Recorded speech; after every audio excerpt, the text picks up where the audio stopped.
Advertencia, lo que viene a continuación es no apto para mentes aburridas. Las opiniones vertidas en este programa son de exclusiva responsabilidad de nuestra insaciable curiosidad. Señoras y señores, porque todo en la vida tiene su ciencia.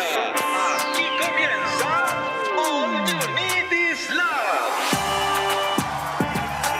El show de ciencia y tecnología más querido del mundo. Con la conducción del periodista Iván Rimaza. ¿Cómo están? ¡Bienvenidos! Mira ahí. Desaparezco. Ya. Empezamos un nuevo programa de Islam con flexiones el día de hoy desde el estudio 64 completamente en vivo. También por Radio USACH 94.5 FM. ¿Cómo les va? Recuerda que también tenemos repeticiones a los fines de semana y en YouTube y Spotify están disponibles también los capítulos para que los revises cuando se te antoje. A propósito de antojarse, se me antojó partir con una pregunta como siempre para despertar aquí la cabecita. ¿Qué pasaría si no tuviéramos gravedad en la Tierra? Imagínate, son las 3 de la tarde y de repente, de la nada, la gravedad desaparece. ¿Qué crees que pasaría primero? ¿Que empezarías a flotar? Quizá, como ahí el astronauta que estamos viendo en las pantallas de Santiago Televisión, pero la verdad es que no sobreviviríamos, porque la gravedad no solamente se encarga de mantenernos pegados al suelo, también mantiene pegada a la atmósfera, a nuestro planeta. Sin gravedad, todo el aire que respiramos empezaría a escaparse al espacio. Primero, sentirías que tus oídos se taponan y luego la presión atmosférica caería y eventualmente estaríamos como en una versión de Marte. Mira, a propósito de Marte, estamos escuchando la canción apropiada. Sería invivible la Tierra sin gravedad. Pero bueno, supongamos que mágicamente el aire se queda. Ahora, ¿sí podríamos vivir felices flotando? Tampoco, porque tu cuerpo se empezaría a deteriorar lentamente. De hecho, la NASA ha estudiado esto durante décadas con astronautas que están en la Estación Espacial Internacional. Sabemos cómo la falta de gravedad afecta a nuestro cuerpo. Después de una semana sin gravedad, tus huesos empiezan a perder calcio, como que tu esqueleto se empezara a disolver desde adentro. Y tus músculos también se debilitarían, porque sin la resistencia que tiene la gravedad, se atrofiarían rápidamente y en 6 meses, a menos que te ejercites como lo hacen los astronautas, casi ya no tendrías fuerza. Incluso tu corazón sufriría.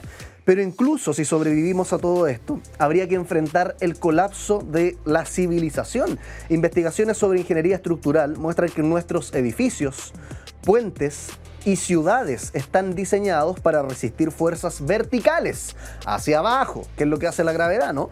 Los ríos dejarían de fluir, las nubes se dispersarían en direcciones aleatorias, la lluvia se convertiría en esferas de agua flotantes e incluso nuestro sentido de la orientación desaparecería, porque el oído, que es lo que nos sirve para aquello, usa la gravedad para saber dónde está el abajo.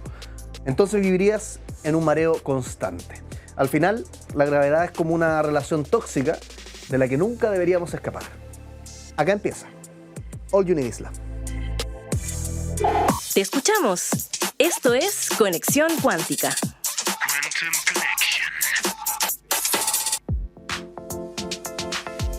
Acá empiezan tus 15 segundos de fama, porque la idea, como siempre digo, de tener redes sociales es leerte. Tú nos dejas tus comentarios, va a aparecer un código QR eventualmente ahí abajito a la derecha que tú puedes escanear con tu celular y te vas derecho a nuestras redes sociales a ver preguntas curiosas que nosotros resolvemos con los expertos indicados. Como por ejemplo, esta última que subimos el día de ayer. Revisémosla. ¿Bailamos más cumbia que cueca? ¿Qué dice el experto? Lo que pasa es que es más fácil bailar cumbia. La cueca es como un hito y de alguna manera eso desvirtuaría a la cueca. Pero hay que ser muy fanático para estar 1 hora y media bailando cueca. Es como una ceremonia que tiene un momento y el resto de la noche toda la cumbia que quiera. No pasa nada, digamos. Para el normal de las personas, las músicas populares se bailan, surgen de los suburbios de las ciudades, como el blues, el vals peruano, samba, brasilero, ¿no? O sea, todas esas músicas que tienen sabor, que tienen onda, todas tienen afrodescendencia, suburbio urbano. Acá, suburbio urbano, tenemos la cueca del matadero, Franklin, cero afrodescendencia, que tú en cierto momento accedes a él, pero no en tu vida cotidiana, como hace un brasilero, un peruano o un cubano. Entonces tenemos esas dificultades, entre comillas, que se han vuelto en oportunidades, como todo en la vida. Chile es un país de gran recepción a las músicas que vienen de todos lados. De hecho, todos los estilos de cumbia que existen en América Latina se practican en Chile. Esa es una de las tantas preguntas. ¿Bailamos más cumbia que cueca? Estamos conversando en realidad sobre la música popular, cómo se diferencia de la música clásica. Y no es la única pregunta, también tenemos otras como por ejemplo, ¿es necesaria la guerra? Invitamos a un filósofo experto en el tema. ¿Cómo se siente morir? Hablamos con una doula de la muerte que nos dijo... No, ella no se ha muerto, así que no nos puede contar de primera mano, pero sí qué es lo que suele decir la gente que ha pasado por experiencias cercanas a la muerte o que ha muerto y ha tenido luego una vuelta a la conciencia. Veamos tus comentarios porque dejaste varios ahí en el tema de la cumbia y la cueca. Ahí estamos viéndolo en pantalla. Dice, ¡cueca! Una fan del carrete cuequero con cuecas en vivo, nos comentan ahí. Otra persona dice, lo que pasa es que a mí la cumbia me divierte y me excita. Muy bien, ¿eh? Muy bien. Hay sensaciones al parecer intensas relacionadas con la cueca. Otra persona dice ahí, no cualquiera te baila bien un pie de cueca, compadre. Claro, es que eso también decía nuestro invitado. No solamente, hay dos razones que uno podría decir de por qué. En particular, de hecho, lo que es llamativo, en fiestas patrias, uno ve mucho más la proliferación de la cueca o que suena por los parlantes, de la cumbia que de la cueca, cosa que llama la atención porque uno dice fiestas patrias, debería ser igual a el género musical patrio, ¿no? Que en este caso es la cueca. Pero no resulta así. Al final lo más popular termina siendo la cumbia. Como nos decía el experto, hay dos razones. Una, y ahí como el comentario también lo refleja, que hay que aprender a bailar cueca. Es decir, hay coreografías, hay pasos determinados. Si lo haces en pareja, tienen que estar como en una sintonía, ¿no? Como lo mismo que pasa con la salsa, otras cuestiones. En cambio, la cumbia es mucho más espontánea. Pero también porque la cueca, al ser como el género patrio y como le queráis poner, eso hace que también esté como un estatus, es como un hito bailar cueca, ¿no? Es un momento importante, más medio ceremonioso, ¿no? No lo tenemos nosotros los chilenos, la cueca asociado como, no sé, los peruanos con el vals, por ejemplo, o los cubanos también con sus géneros folclóricos que de repente son mucho más cotidianos que nosotros la cueca, que apenas la bailamos para las fiestas patrias. Esas y otras preguntas las puedes ver, te recuerdo, ahí abajo a la derecha de repente aparece un código QR que tú lo escaneas y te vas a resolver esa y otras interrogantes. Sigamos con más, ¿te parece? All You Need Is Love. Y ahora, ¿quién podrá explicarnos?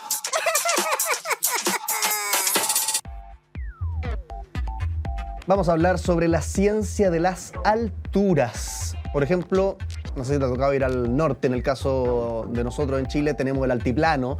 Pasan hartas cosas distintas cuando uno está sobre, no sé, 4.000, 5.000 metros sobre el nivel del mar. No solamente cambia la flora, no solamente cambian los animales que uno ve, sino que en el cuerpo uno empieza a sentir también unas cuestiones distintas. Uno se apura, uno se siente mareado, uno se cansa. Vamos a hablar sobre todo esto y la ciencia que hay detrás con Carla González, directora del Instituto de Investigaciones de la Altura de la Universidad Peruana Cayetano Heredia. Te mandamos un aplauso a la distancia. Carla, gracias por estar acá en el programa. ¿Cómo te va? Hola, ¿qué tal? Muchísimas gracias por la invitación. Oye, Carla, cuando hablamos de altura, y te voy a hacer dos preguntas en una. ¿A qué nos referimos con altura? ¿Son 1.000 metros, 5.000 metros, 7.000? ¿Cuándo ya empieza el cuerpo a reaccionar distinto a cuando estamos en la playa, por decirlo así? Eso, uno, para definir altura. Y dos, ¿por qué tener un instituto de investigaciones de la altura? Que es algo que acá en Chile nos parece tan ajeno, ¿no? Pero probablemente en Perú es mucho más habitual tener población en la altura. Cuéntanos. A ver, bueno, conforme uno va ascendiendo, la presión parcial de oxígeno va disminuyendo. ¿Qué cosa quiere decir? Que no es que haya menos oxígeno en el ambiente, sino que la fuerza que empuja hacia abajo es menor, lo que hace que el oxígeno que entra a mi cuerpo es cada vez menos. Entonces, eso ya uno lo puede percibir porque depende también de cada persona a partir de los 1.500, 2.000, ya olvídate, de 3.000 para arriba, la sensación de la falta de oxígeno es realmente importante. Entonces, ¿qué sucede? El cuerpo, como no está recibiendo suficiente oxígeno, entonces, ¿qué cosa hace? Empieza a producir más glóbulos rojos, que son justamente las células que llevan el oxígeno a todos mis tejidos.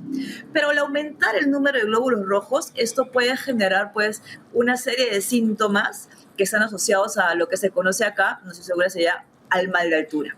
Y tu segunda pregunta era, ¿por qué es importante un instituto de investigaciones de la altura? Al menos acá en el Perú, aproximadamente el 25% de la población vive en altura.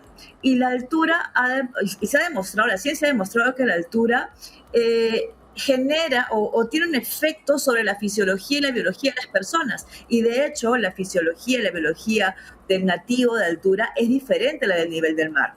Y el que va del nivel del mar a la altura también sufre cambios que van a afectar de todas maneras su salud. Entonces es sumamente importante porque tenemos una gran parte de la población que vive en cuestiones de altura y tenemos que conocer cómo es que funciona su cuerpo para poder ver el tema de enfermedades, de diferentes patologías, de una condición óptima de salud, ¿no? Para brindarles una condición óptima de salud. Oye, Carla, tú dices que la fisiología de aquellos que viven en altura versus los que no vivimos, por ejemplo, yo acá en Santiago, no sé en Lima cuánto será la altura, pero ¿en qué se diferencian estas fisiologías? ¿Los cuerpos realmente son distintos o empiezan a cambiar de manera permanente, uno podría decir? Ya, hay diferentes condiciones. Está el nativo de altura, el que su familia ha sido de altura, sus antepasados son de altura, nació en altura y vivió en altura, para el cual esta altura no le afecta, o sea, su desarrollo es totalmente normal. No como aquel que llega al nivel del mar y sube a la altura, que sufre esto que acá lo llamamos soroche, o el mal de montaña agudo, que empieza el dolor de cabeza, las náuseas, mareos, y que incluso podría tener complicaciones cardiovasculares severas. Pero además hay una condición curiosa, que es el mal de montaña crónico, que es gente que nació y vivió toda su vida en la altura, y se supone que estaba adaptada, pero sucede que en un momento de su vida, ya mayores de edad, ¿no? Parece que la altura como que se desadaptaran, y es como que tuvieran un mal agudo, pero crónico, constante, y que muchas veces la única solución es bajar al nivel del mar. Entonces eso es una cosa media rara. Sin embargo, se ha visto que una causa puede ser el origen étnico. Por ejemplo, acá tenemos dos zonas. Tenemos Cerro de Pasco y tenemos Puno, que son altitudes semejantes. Pero la población de Puno está mejor adaptada que la de Cerro de Pasco. Pero ¿qué sucede también? Que la población de Puno es una población más antigua. Y la de Cerro de Pasco es una población que no es tan antigua, pero además que hay mucha dinámica por temas laborales, qué sé yo, turismo, que más gente del nivel del mar va y digamos que están más mezclados y están menos adaptados. Y de hecho también se ha visto que, por ejemplo, en el Tíbet, que también son grandes altitudes y que, vamos a usar la palabra que está mal usada, pero para que se entienda, no se mezclan, ¿no? Son como que más puros, están mejor adaptados, porque además es una población muchísimo más antigua en esa condición de tan gran altitud. Oye, Carla, me llama la atención, porque no sé si lo entendí bien, y por eso te voy a hacer la pregunta. ¿Sería como heredable esta adaptabilidad a la altura? ¿Hay algo entonces en los genes que uno podría decir se traspasa, no sé si de hijo o nieto, pero como tú decías, no es lo mismo una familia que sus antepasados llevan mucho tiempo viviendo en la altura que alguien que recién llegó a la altura? Exactamente, hay factores genéticos que influyen a este proceso de adaptación. Entonces, por ejemplo, ahora que hay tanta movilización por el tema, por ejemplo, lo más habitual es el trabajo minero. Entonces hay población que del nivel del mar sube y baja, sube y baja, sube y baja. Entonces es una nueva situación, porque teníamos el que vivía siempre en la altura, el que iba eventualmente por turismo o qué sé yo, y ahora el que sube y baja, que también yo creo que en Chile se han hecho estudios con respecto a esta actividad minera y cómo se va a afectar a la fisiología de los mineros. Oye, Carla, y también cambia el comportamiento de las personas, ¿no? Voy a compartir una experiencia personal, pero yo cuando viajé a San Pedro de Atacama y uno sube ahí a hacer varios tours por la altura, conversaba con comunidades atacameñas y me llamaba la atención que el movimiento también de las personas en las alturas es mucho más lento y uno creía que era casi que casualidad, pero algunos me decían que hay mucho a propósito, hay mucho de intencionalidad, porque al estar uno en la altura tiene que aprender a convivir con esta, no sé si hay menos oxígeno, y tú nos lo explicarás, pero el hecho de moverse más lento también hace que uno se canse menos, que uno se acalore menos. En cambio yo, por ejemplo, santiaguino, iba a la altura y me seguía moviendo como me muevo acá, y por supuesto que eso tenía un impacto en mi cuerpo, y yo veía a la gente de ahí y está habituada, su comportamiento, uno podría decir, se localiza. Exactamente, como te dije, a más altura no es que hay menos oxígeno, sino que la presión de oxígeno es menor. Por ejemplo, si yo estoy aquí y otro que está acá arriba, el que está acá abajo tiene mayor presión de oxígeno y el que está acá arriba tiene menos. Entonces, el oxígeno que yo respiro va por mi sangre, mis glóbulos rojos, y entra a mis células por una presión que le empuja. Se llama la presión parcial de oxígeno.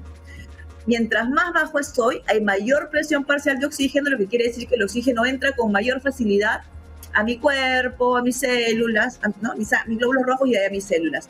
Pero mientras más subo, hay menos presión, entonces entra menor cantidad de oxígeno, lo que hace que mis tejidos pues no tengan la misma disponibilidad de oxígeno. Entonces yo cuando camino, para este movimiento muscular, mis células para contraerse necesitan oxígeno para producir energía. Ese oxígeno lo lleva a la sangre. Entonces, si mi cuerpo está en constante movimiento y me está pidiendo más oxígeno, entonces yo voy a empezar a aumentar mi frecuencia respiratoria para que entre más rápido oxígeno y mi frecuencia cardíaca para que este oxígeno se bombee más rápido, pero eso va a tener un costo, ¿no? Entonces, es por eso que hacer las cosas más pausadas, un movimiento lento, administrar mejor mis recursos, pues va a ser más eficiente. Oye, Carla, yo te mencionaba esto del comportamiento para ver si podemos hacer la conexión también, porque ya hemos visto temas biológicos, fisiológicos, que yo creo que es lo que está en el imaginario de varios, pero también la altura tiene efectos psicosociales, uno podría decir, a nivel, no sé, psicológico, social, distinto a aquellos que no viven en la altura. Yo creería que desde el punto de vista psicosocial sería más por el paisaje, por el entorno, por la vida calmada que caracteriza las grandes alturas, que es diferente a lo que vivimos en las ciudades. Y por lo general las ciudades están a más bajas altitudes, las ciudades como Santiago, como Lima, que tenemos mucho más movimiento, mucho más estrés, mucha más contaminación también. Entonces yo creo que este efecto de paz y de bienestar es más que nada por el silencio, la quietud, el paisaje, el entorno. Más y por la altura en sí. Algo que cambia harto también cuando uno sube, no sé, en el caso de Chile, sobre los 5.000 metros sobre el nivel del mar, el país, como tú decías, el paisaje también, ¿no? ¿Cómo afecta esto a la fauna, a los animales, la flora? ¿No crecen, no viven, no habitan las mismas especies, supongo, en un nivel de altura importante que los que están en la playa o en la costa, ¿no? Exactamente. Por ejemplo, no hay gallinas en la altura. Claro. Y yo te cuento una cosa curiosa, es que parte de mi trabajo es que trabajamos con plantas medicinales. Y una planta que hemos investigado por más de 20 años es la maca, que es una planta oriunda del Perú que crece por encima de los 3.500, 3.600 metros sobre el nivel del mar, a condiciones ambientales de presión atmosférica, radiación ultravioleta, climas fríos, suelos áridos, donde crece solamente esta maca, donde otras plantas no crecen. Y esta maca, que crece en condiciones tan adversas, ha demostrado tener grandes efectos biológicos sobre la salud de las personas a diferentes niveles, no solamente reproductivo, metabólico, fisiológico, a nivel sistema inmune, etc. Entonces, efectivamente, la flora y la fauna varía según el medio ambiente en el que se desarrollan y se adaptan también a estas condiciones. Eso te iba a preguntar, Carla, porque la adaptación, si yo llevara una gallina a la altura, no se va a dar, sino que hay algunos que se pueden adaptar y otros que no. O sea, hay vidas, supongo, animales que la pasarían muy mal yendo a la altura. Lo que pasa es que hay conceptos diferentes, que es la aclimatación y la adaptación. Entonces, por ejemplo, yo que soy del nivel del mar, llego a la altura y pasados unos días me voy a aclimatar. Quiere decir que me voy a empezar a sentir mejor. Pero la adaptación implica cambios genéticos heredables que permiten a los seres vivos vivir en condiciones que hayan sido modificadas, ¿no? Entonces, la adaptación es un proceso mucho más largo. La aclimatación es un proceso mucho más corto. La aclimatación no implica un cambio genético, la adaptación sí, y un cambio que va a ser heredable a la descendencia.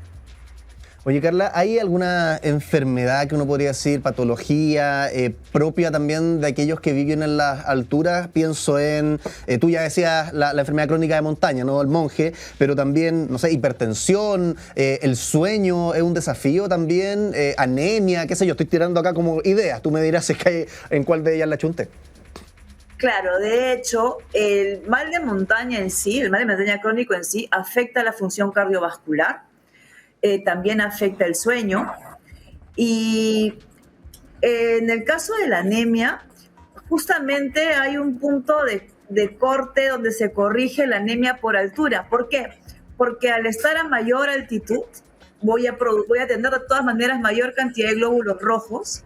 Entonces cuánto se considera, qué nivel de anemia se considera a nivel del mar, y la altura es diferente, ¿no? El punto de corte. Ahora, también desde el punto de vista metabólico, por ejemplo, se ha visto que hay una baja incidencia de diabetes en la altura.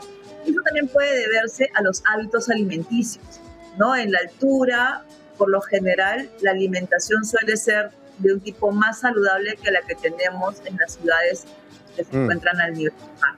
Oye, Carla. Entonces, efectivamente, la misma exposición a la altura afecta a muchísimos niveles, ¿no? Este mal de monje comprende una serie de sintomatologías. Es como un síndrome, ¿no? Que no es una enfermedad, que no es algo puntual, sino que requiere, que involucra varios agentes, que se inicia con una producción excesiva de glóbulos rojos que vuelve la sangre mucho más densa y que afecta a la circulación.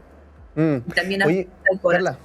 Carla, a propósito, suena esto como una rima casi, pero ¿la altura puede afectar también nuestra altura? Me refiero a temas endocrinos, crecimiento infantil, porque acá no quiero caer en el prejuicio y por lo mismo te hago la pregunta, pero uno conoce a las cholas bolivianas, ¿no? Afrobolivianas, la chola potosina, que son muy características, no solamente su ropaje, sino que también tienen una altura en general bajo el promedio de los peruanos, bajo el promedio de los chilenos, bajo el promedio, creo, de los mismos bolivianos. ¿Tiene algo que ver el lugar que habitan con su crecimiento o es coincidencia? Bueno, de hecho, la altura que cualquier persona puede llegar a alcanzar depende primero de tus genes, de tu genética, y sabemos que hay factores étnicos, que hay poblaciones mucho más altas y mucho más pequeñas. De hecho, en Sudamérica nosotros tenemos una estatura promedio, digamos que baja en general. Pero el resultado final de cualquier característica es el factor genético y el ambiente. Y el ambiente también puede estar influenciado no solamente por la altura, sino por hábitos alimenticios, por condiciones socioeconómicas. Entonces, eso también podría tener una influencia en el máximo desarrollo somático, el máximo crecimiento que una persona pueda alcanzar. Entonces, puede ser que sean factores étnicos, ¿no? Intrínsecos de población, característicos, y que no necesariamente sean influenciados por la altura en sí. Ya. Oye, Carla, te habrás dado cuenta, en este programa tenemos preguntas fascinantes, pero también tenemos juegos, como por ejemplo... ¡La Pecera!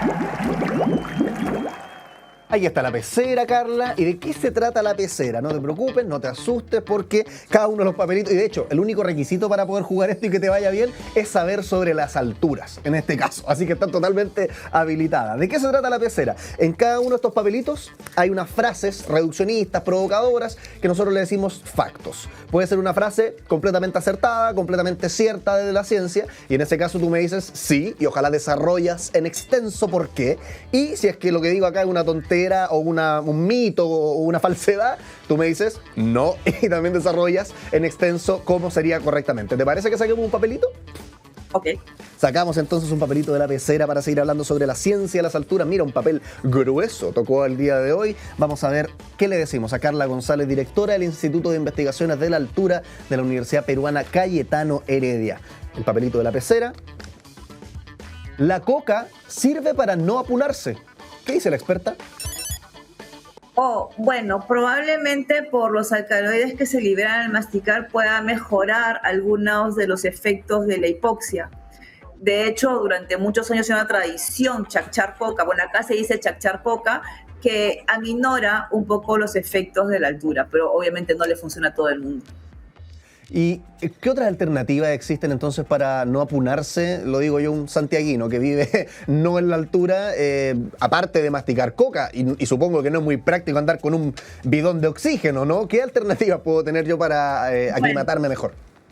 El tratamiento previo con un medicamento que se llama acetazolamida, un par de días antes de viajar a la altura, ayuda muchísimo a la respuesta del cuerpo a la hipoxia. Pero de todas maneras lo ideal es que uno vaya a la consulta médica antes de viajar a la altura, porque no todos los cuerpos van a reaccionar igual. También hay que tener en cuenta condiciones previas de salud, como hipertensión, problemas metabólicos, incluso sobrepeso, obesidad mórbida. Son factores a tener en cuenta si yo voy a ir a la altura. Y lo ideal es que una persona que vive a nivel del mar tiene planeado viajar a la altura, ya sea por turismo, por deporte o por trabajo, debería consultar primero al médico. Carla González, desde Perú, nos contaba sobre la ciencia de las alturas, directora del Instituto de Investigaciones de la Altura de la Universidad Peruana Cayetano Heredia. Te mandamos un aplauso a la distancia. Muchas gracias por estar acá en el programa, Carla. Muchas gracias a ustedes por la invitación. Es un enorme gusto poder compartir con ustedes un poquito de mi experiencia. Chao, que estés muy bien. Nosotros seguimos con más All You Need Is Love. La máquina del tiempo. Viajemos a una época en la que probablemente los círculos estos de los Juegos Olímpicos no existían. Porque los Juegos Olímpicos no es como que el Big Bang apareció y los Juegos Olímpicos empezaron a existir al tiro, no, se inventaron en un momento puntual. ¿Cómo fue el camino? Viajemos en el tiempo para descubrirlo, ¿te parece? Los primeros Juegos Olímpicos registrados... A ver, tírate una fecha. Yo creo que el título ya te dice harto, ¿no? Olímpicos, Olimpo, el Olimpo. ¿Dónde está el Olimpo? Los dioses, los griegos. Ya, y los griegos tienen harto tiempo. En el año 776 antes de Cristo. ¡Wow! Yo que pensé que me estaba poniendo viejo, ¿eh? Los Juegos Olímpicos sí que se están poniendo viejos. Los primeros Juegos Olímpicos registrados se celebraron en Olimpia en el año 776 antes de Cristo en honor a Zeus. Y solo podían competir hombres griegos libres, porque tú sabes que antes no toda la gente era libre. Las disciplinas eran limitadas, no como hoy día que incluso teníamos skate, fue así la última que, bueno, ya te voy a contar de eso.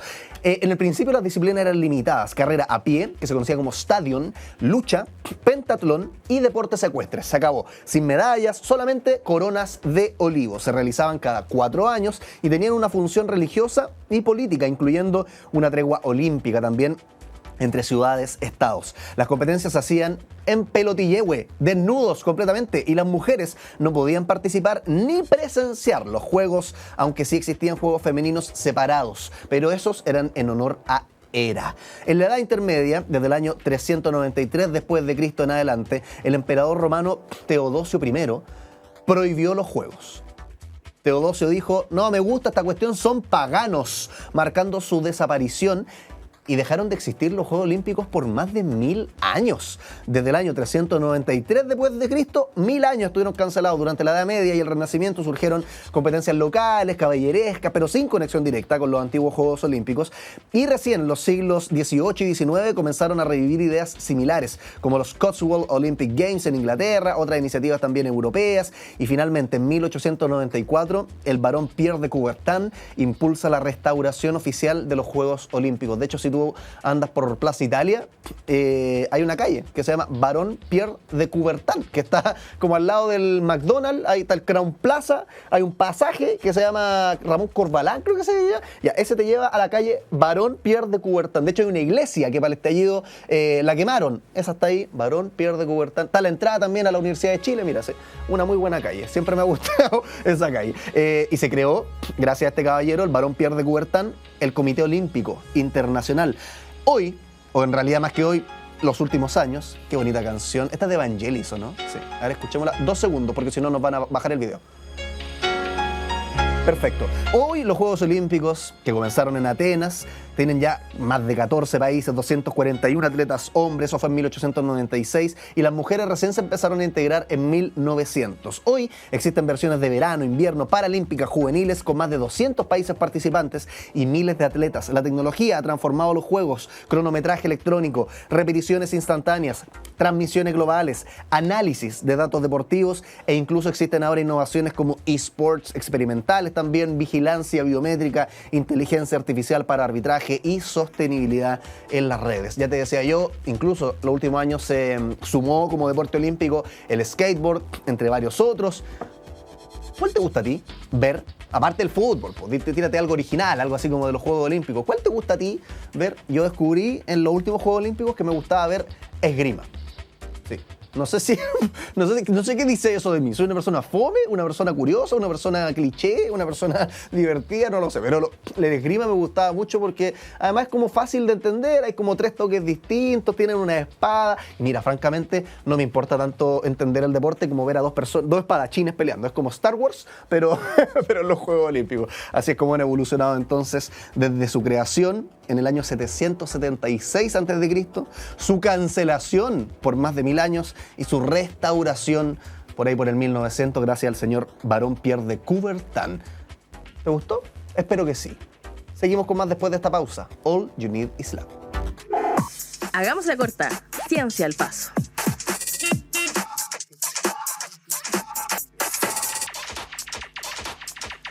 Alerta de tsunami, ¿viste las noticias? Hubo un terremoto en Rusia, yo al tiro vi el número, el guarismo, y era 8.7. Y dije, muy bien, seguimos arriba con nuestro 8.8 del 2010, pero más allá de eso, dejó la embarrada, fuera de toda broma. No solamente el terremoto, sino que el tsunami ya está afectando las costas de Rusia, se dice que va a llegar acá en La Pascua, te cuento un poco de eso, porque el Servicio de Prevención y Respuesta ante Desastres, Senapred de Chile, informó este miércoles que inició la evacuación preventiva por alerta de tsunami en la isla de Pascua, todo esto en medio del Océano Pacífico Sur, tras el terremoto de magnitud 8,8 registrado en Rusia. De acuerdo al cronograma del Servicio Hidrográfico, Oceanográfico también de la Armada del Shoah, el territorio insular chileno, a 3.700 kilómetros de la costa continental, sería el primer afectado después de este movimiento telúrico ocurrido en la noche del martes en las costas de Kamchatka, en el extremo norte de Rusia. Según el último informe que emitió Senapred, han decidido mantener estado de alerta para el borde costero continental entre Arica y Parinacota, Magallanes, por el tsunami. De hecho, ya están evacuando en Isla de Pascua. Esto lo estamos haciendo en vivo, son las 11:35 de la mañana. Probablemente si tú estás viendo esto en una repetición, ya ocurrió y tienes más noticias que yo al respecto, pero esperemos que no pase a mayores, por supuesto, porque ya tenemos la tragedia que quedó grabada en la retina de un país completo, lo que fue el tsunami del 2010. Es fundamental evacuar, por supuesto, la zona de seguridad, quedar al menos a 30 metros sobre el nivel del mar y contar con un kit de emergencia. Mira, ahí justo apareció en las pantallas de Santiago Televisión. Anota, ¿qué tiene que tener este kit de emergencia? Agua, 2 litros por persona al día.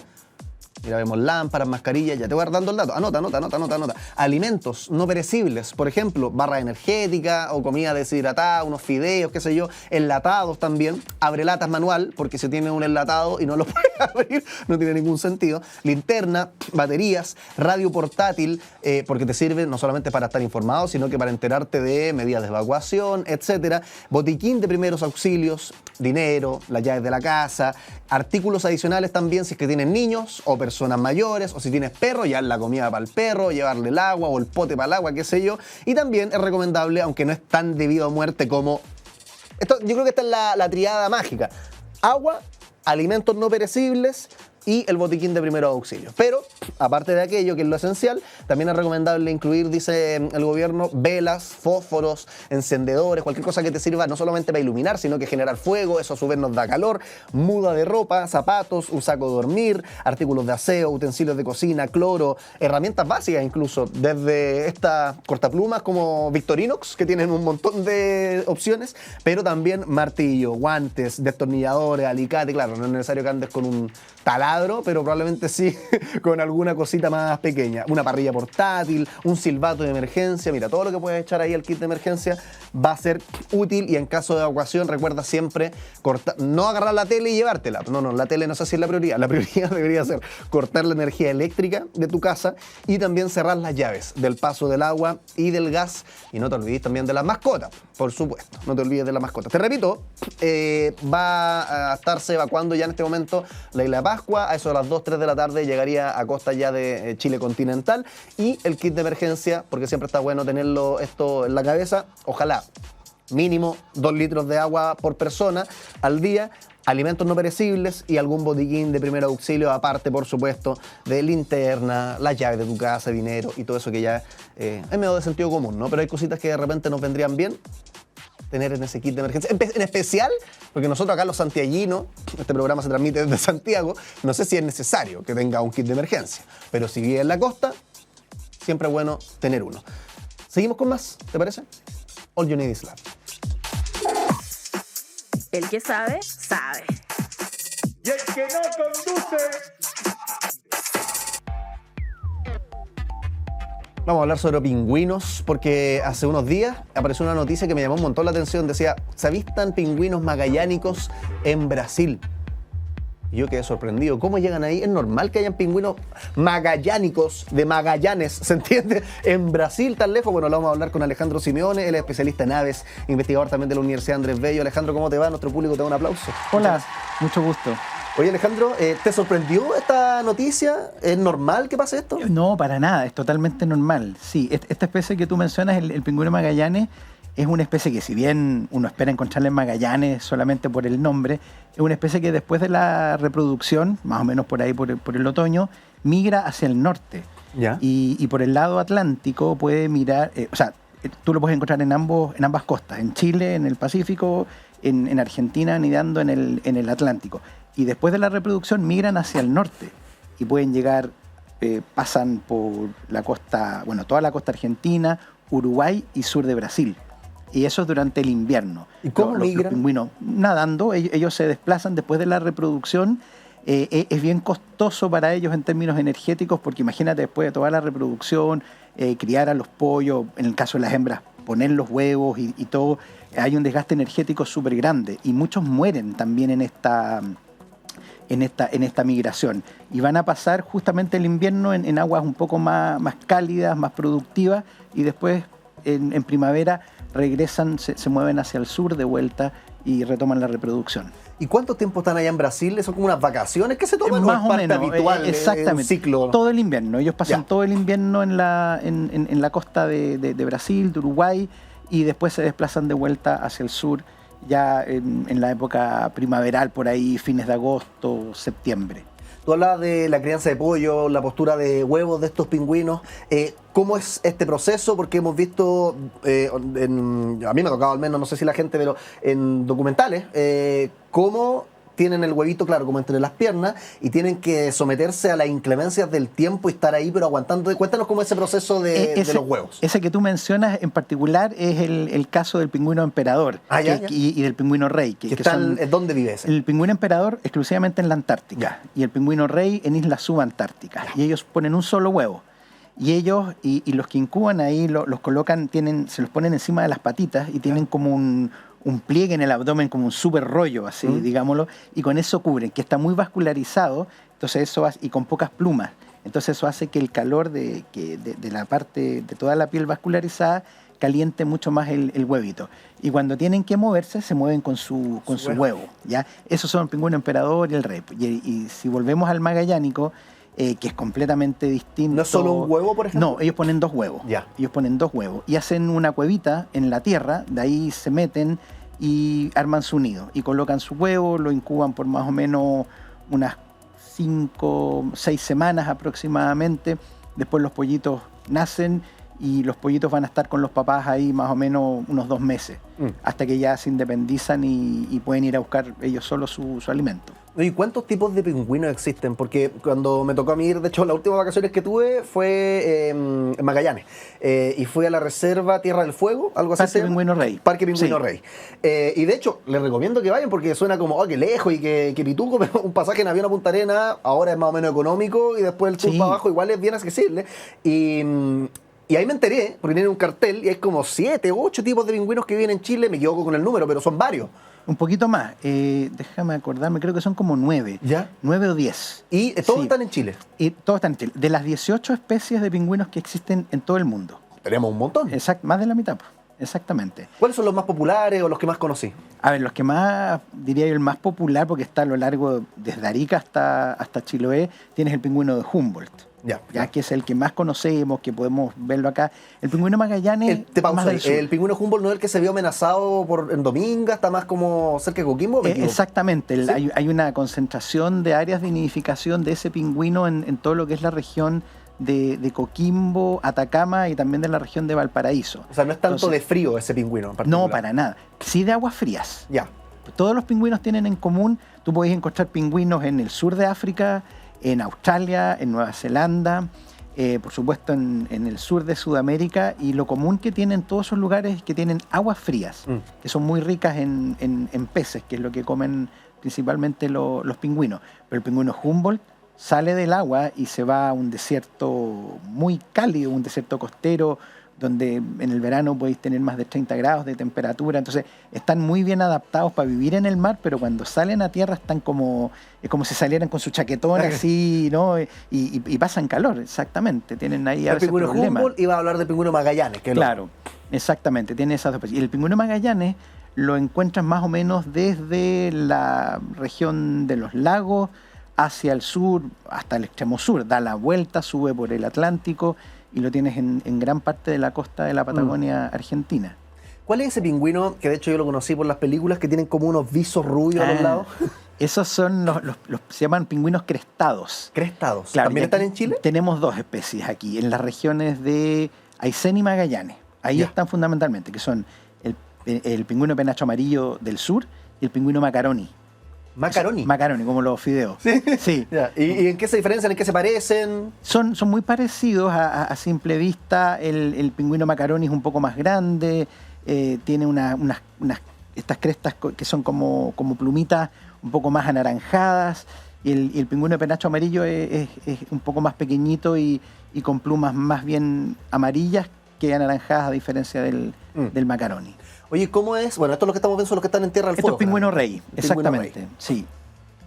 ¿Cómo es el estado de conservación de los pingüinos, Alejandro? Porque ¿sabes lo que me pasó cuando los vi en persona por la primera vez? Que me pareció que es muy similar a un unicornio. Quizás estoy exagerando, pero me pareció que así como el unicornio, el chupacabra, como una criatura pingüinos mística. de Humboldt. Estos son de Humboldt. Sí, esos son de Humboldt. ¿Y sabéis por qué? Porque rara vez uno puede ver pingüinos en persona. ¿Cómo es el estado de conservación actual de estos animales? En general es relativamente malo y tendiente a ser más malo todavía. Ya. O sea, no hay ninguno que esté más o menos bien. Sí, mira, todos los pingüinos antárticos están en general fuera de peligro. El emperador. El emperador pasó de fuera de peligro a estar en una categoría que se llama casi amenazado, que está ahí como en el como limbo. ojo. Exactamente, como una luz amarilla.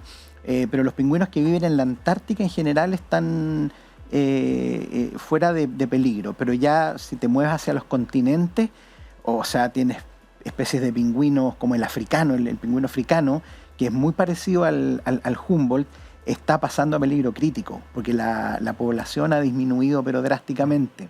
Ya el pingüino de las Galápagos, que está solamente ahí en esas islas, también es una especie que está en peligro, y nuestro pingüino de Humboldt aquí en Chile está pasando de vulnerable a en peligro. Entonces la situación, los pingüinos lamentablemente, les juega mucho en contra que no vuelan. Entonces no tienen tanta capacidad de escaparse de sus peligros. Mueren mucho en redes de pesca. ¿Ya? Ese es un gran problema que hay, sobre todo aquí en el pingüino Humboldt lo compartimos con Perú. Pero eso, que nadie los pesca. O sea, no, que es caen accidental, exactamente. Las redes que se colocan para los peces atrapan también pingüinos. Los pingüinos van detrás de los peces. A propósito de las redes de pesca, ¿nadie caza pingüinos en el mundo? ¿Sí hay gente que se come pingüinos, se sabe? Sí, ocurre eso, pero... Que haya un exterminio, digo, a propósito por el humano. Antiguamente era mucho más. Hoy en día eso es mucho más reducido. No tanto para consumo. En el sur se daba mucho. Había en algunas partes que los atrapan para cebar trampas para centolla o para crustáceos. Porque es barato, digamos, ¿cómo se llama? Una carnada barata, fácil de obtener. Pero uno podría decir entonces que no es tan por acción humana o antrópica directa, o sí, el peligro en el que están los pingüinos actualmente. Sí, pues totalmente. ¿Sí? O sea, es muy difícil de imaginarse causas naturales. Tuvimos un brote de influenza aviar hace algunos años, que también mató una cantidad importante de aves en general, de pingüinos también.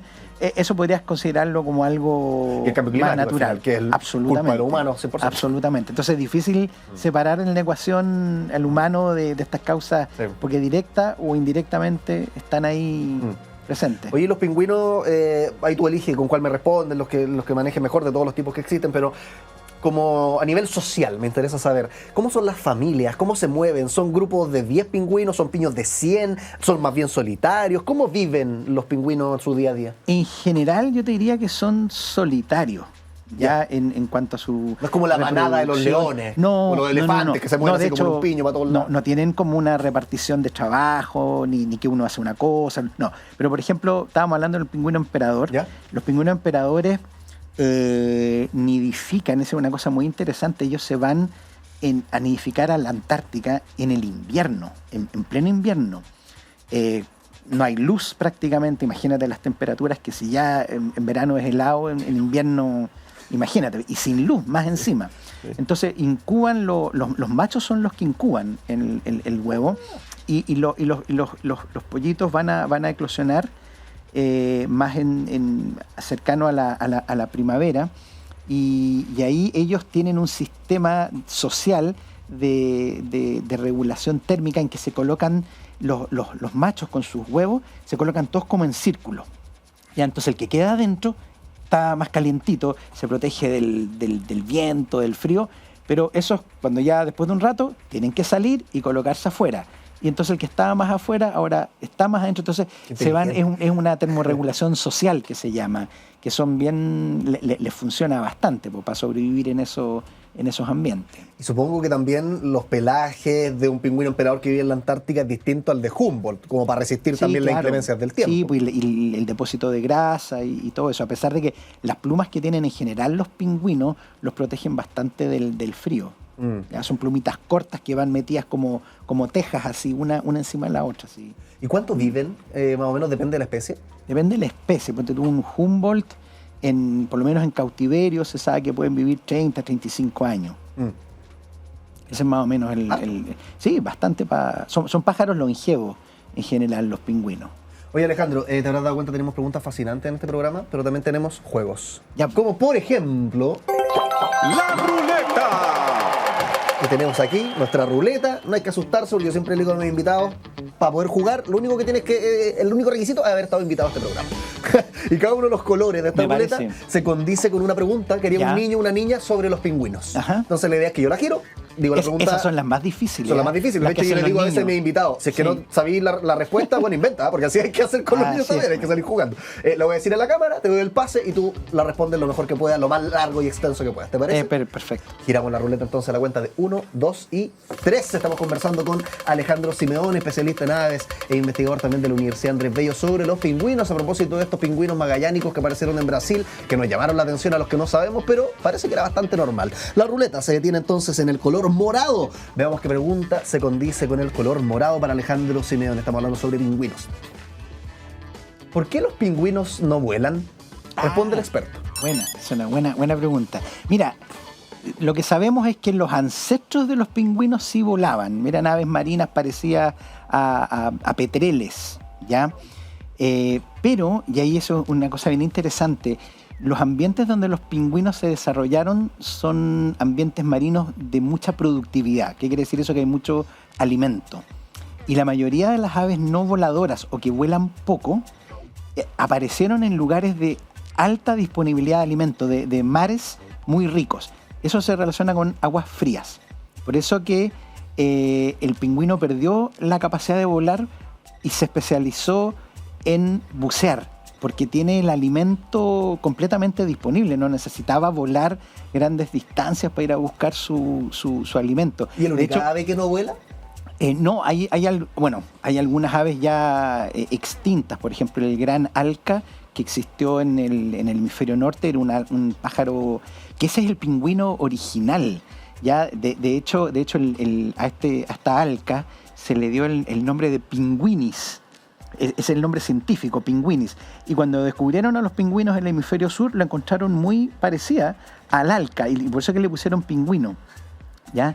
Entonces, esa capacidad de volar se pierde porque ya no era una ventaja comparativa. Si tú te podías sumergir y bucear, tienes en un espacio tridimensional tu alimento. Las aves que vuelan recorren el plano en 2 dimensiones, ¿no es cierto? Entonces tienen que necesariamente recorrer mayores distancias. Los pingüinos tienen 3 dimensiones en las cuales pueden capturar su alimento y eso les da una ventaja a ellos comparativa con las aves voladoras.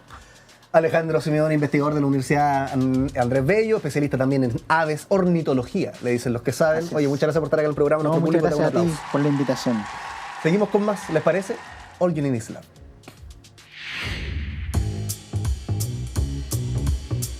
Hoy hablamos de tantas cosas. Hoy partí preguntándote lo siguiente. ¿Qué pasaría si no tenemos gravedad? ¿Qué pasaría si de repente, no sé, hoy día a las 3 de la tarde, de la nada, la gravedad desaparece? ¿Nos pondríamos todos a flotar y estaríamos felices? No, la verdad es que no. Nuestro cuerpo se deterioraría, los músculos, nuestros huesos, por supuesto todas las estructuras saldrían flotando. La atmósfera, de hecho, de nuestro planeta se sostiene gracias a la gravedad, así que sería el caos absoluto que no existiera gravedad. También hablábamos sobre la ciencia de las alturas. Nos conectamos con la Universidad Peruana Cayetano Heredia en la primera mitad de nuestro programa para hablar sobre los cambios fisiológicos en nuestro cuerpo, cómo nos apunamos. ¿Sirve de algo masticar hojas de coca, por ejemplo, para evitar la puna? Eso y más siempre lo puedes revivir, por supuesto, en los capítulos que quedan alojados en YouTube, Spotify, repeticiones también los fines de semana. Y recién estábamos hablando sobre los pingüinos, porque aparecieron en Brasil unos pingüinos magallánicos, cosa que contra la intuición de los que no sabemos es totalmente normal. De hecho, es habitual, ocurre frecuentemente que migran estos pingüinos a otras partes y aprendemos también por qué los pingüinos no vuelan y tanto más. ¿Te gustó?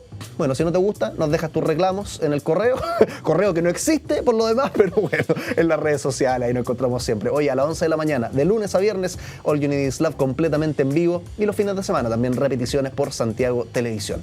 Nos encontramos en otra. Que estén muy bien. Chao, chao.